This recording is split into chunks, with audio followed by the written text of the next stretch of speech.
Superman mythos. Yeah. I could have told you this is how this was going to go. What made your Lois great? And we'll start with you. We can just go to the next guy. We don't have to do that. This is, I can't do this in front of everybody. I'll make her blush. I was so lucky for 4 years on our show, and even prior to that, to have Bitsy. Bitsy is one of the smartest, funniest, most amazingly talented people I've ever worked with. And it was nice every time showing up to work knowing that everything was going to be better if she was in the scene. Even just think the day would be better. So, stop right there. That was it's a weird, genuine. Yeah, like, stop. I'm never nice to her. Like, I tease her constantly. I don't know why I'm doing this now. Teasing is my love language. She did pay me to do this, but it's fine. That's okay. No, I love Bits. She was absolutely fantastic, and the show would have been not even half of what it was without her. So, yeah. Thanks.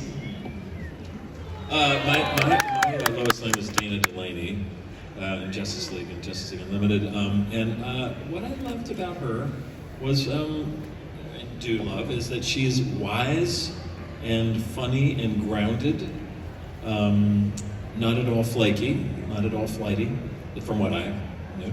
And I'm not going to say she's a good kisser because I never kissed her, but that's what I would say about Dana. I love Dana. I will say Terry Hatcher was a great kisser, Yes. so I'm going to throw that All right. out. Yeah. I had to kiss her a lot, so. It's live action versus animated. 100%. You got the better end of that. Yeah, I got the better end of that one, Yeah. for sure. But our show was, Lois drove the show. Like Terry's character drove the show. So she would all, create trouble and problems and do things, and then would have to come save her. But it's kind of like my real life, no.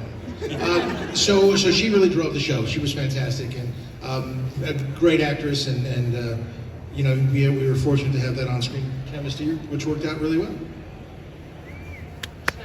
What was the question?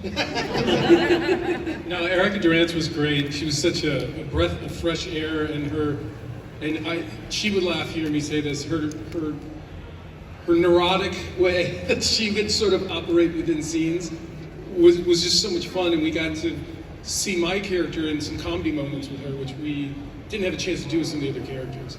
And kind of like what you were saying, when you have those people that you're working with, and you're like, okay, what's the next scene? Who's in that scene? Oh, yes. It's just, you're gonna have a good time, you're gonna be prepared, you're gonna elevate the material, and probably laugh too much. We laughed a lot, yeah. All great answers, and I am wondering why you didn't mention my kissing skills, but I'm gonna let that go. Your husband is right there. I can see him. I'm looking right at him. Oh yeah. Right there. I Self-preservation. forgot. Let's I ask your forgot. husband. By the way, And he's Batman, so I'm like, my I don't know. husband voices Batman. So I'm in between Batman and Superman. I'm in between my two hubbies. Very, very complicated.